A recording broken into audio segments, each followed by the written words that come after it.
讲到最近集团出民众去到中国雪凤留伫咧海关的情形，最近有一贯道信众去到中国雪凤指控讲，因用旅游的名义要来发展这一贯道的组织，互中国扣留落来，问话是问几落工。刘伟辉表示讲，进前有民众早素食的宣传册入境，互掠起来怪案例，中国拢无伫咧注重人权，也建议民众若准不必要，较莫去中国。以宣扬中华传统文化为宗旨，一贯道传播全球80个国家，伫中国也有真侪信众。不过最近确实传出有台湾人入境中国，互指控以旅游为名散播并且发展一贯道组织，互中共扣留并且询问罪工。一贯道总会证实确实有信众踏到中共的红线，早具有中国文字的册互海关敲掉，这点要特别注意。危险一定是危险，但是我们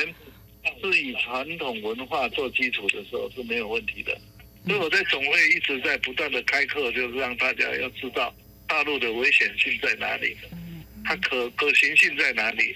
台湾地指出，进前有信众早真侪本的警察入境，就互关押入罪，以及组织利用回道门破坏法律实施罪，也提醒信众伫中国集会嘛要特别注意。刘伟辉讲，进前有早素食宣传册入境互关押的案例，建议民众无必要莫去中国。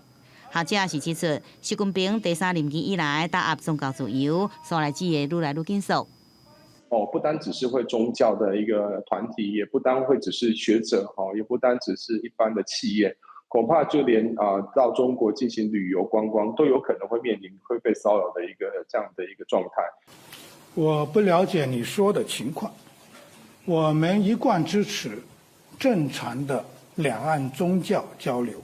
对着国台办讲话，刘伟辉指出，中共当局一向无咧管人权的保障，民众近年来到大陆做各项交流，拢有人身自由甲安全受到侵害案例发生，提醒民众到中国进行该认知中共集权统治的体制，并且细心评估可能风险。若确实有到中国的必要，先到刘伟辉系统登录，以便第一时间提供协助。记者宋华报道。